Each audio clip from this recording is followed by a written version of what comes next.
사도행전 5장. 아나니아와 삽비라. 아나니아와 삽비라는 바나바와 대조됩니다.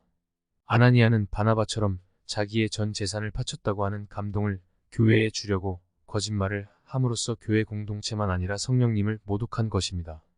구원의 때가 시작되고 성령의 힘이 작동되고 있는 상황에서 공동체는 물질적 소유를 취급함의 행동 지침을 설득력 있게 마련할 필요가 있었습니다.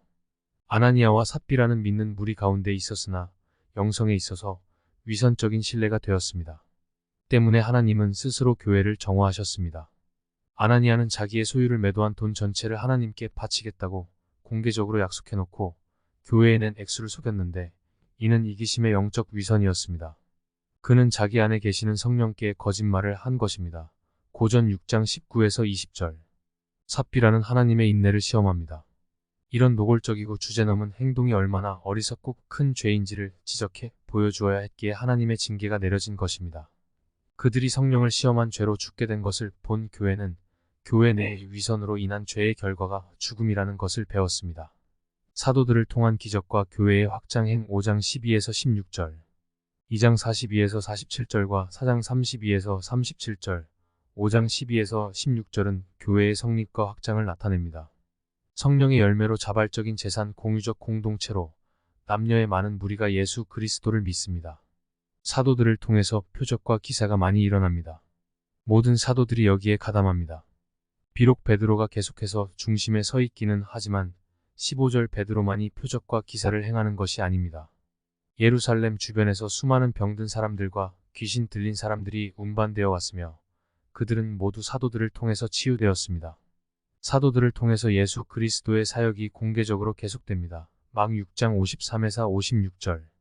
예수님은 사도들의 사역에서 자신이 살아있는 분이요 생명의 주님이심을 확증하십니다. 3장 12에서 16. 교회는 구원받은 상태에서 살고 있음을 그들의 삶을 통해서 발산하고 있었습니다. 그리하여 믿는 사람들이 아주 많아졌습니다. 사내들인이 사도들을 잡아 가두었으나 그리스도의 사자가 사도들을 옥에서 끌어내어 성전에서 생명의 말씀을 가르치라고 하였습니다. 대제사장과 사두개인들이 사도들을 잡아 가두었지만 그리스도의 사자가 밤에 옥문을 열고 사도들을 끌어내었습니다. 그리고 사도들에게 성전에 가서 예수께서 십자가에서 죽으시고 부활하신 것을 증언하라고 했습니다. 사도들이 새벽에 성전에 가서 백성들에게 그 생명의 말씀을 선포하고 가르쳤습니다. 사내들인의 대제사장 등이 사도들의 활동을 다시 간섭하게 된 배경은 사도들의 전권적 활동입니다. 12에서 16절. 사도들은 많은 사람들을 그리스도께 인도했습니다. 사도들의 가르침 5장 28절. 사도들은 생명의 말씀인 그리스도의 복음을 사람들에게 전하고 가르칩니다.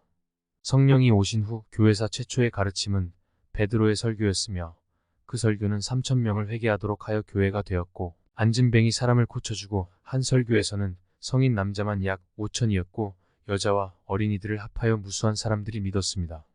그렇게 날마다 믿는 자의 수가 더하여 갔는데 이를 지켜보던 사내들이는 시기심으로 가득합니다. 17절 13, 45, 17, 5막 15, 10.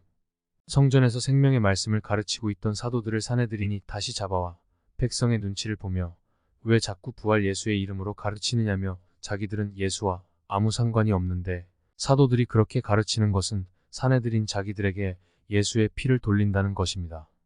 그런 이유로 사도들에게 생명의 말씀을 가르치지 말라고 위협하는 것입니다. 그들은 이전에 그들이 죽인 예수님의 피를 빌라도 앞에서 자기들과 자기들의 자손에게 돌리게 하라고 분명히 말했습니다. 마 27장 25절. 그런 그들이 여기서는 전에 그 말을 하지 않은 것처럼 말을 바꿉니다. 28절. 예수님의 죽음에 대하여 그들은 책임이 없다는 겁니다. 정치인들이 이런 거 잘하지요. 사람보다 하나님께 순종하는 것 5장 29절. 28절의 사내들인 공회의 말에 대하여 베드로는 하나님을 대적하는 너희의 말을 어떻게 들을 수 있겠는가? 라는 뜻이 담긴 의미로 답을 합니다. 사내들인 너희는 하나님을 대적하지만 사도인 우리는 하나님의 말씀에 당연히 순종한다는 것입니다. 회개 없이는 죄사함 없고 구원도 없습니다. 31절. 구원은 회개를 요구합니다. 회개는 구원의 핵심이며 자신이 구원받았음을 입증합니다. 예수님의 사역에서 첫 외침이 회개하라셨습니다. 가말리엘의 충고. 가말리엘 34절은 유명한 랍비로 바울의 스승으로 언급되고 있습니다. 22장 3절. 그는 사내들인 의원들에게 사도들을 죽이는 일에 신중하라고 경고합니다. 가말리엘은 성경에 대한 자기의 지식에 근거하여 예수님을 부활하신 메시아로 받아들이는 일에 대하여 태도가 분명하지 않았습니다.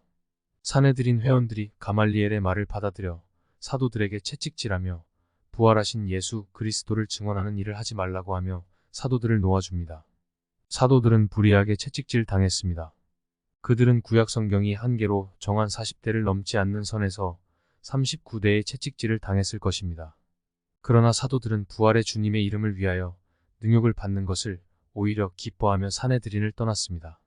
사도들은 예수님을 위하여 고난받는 것을 영광으로 여겼습니다.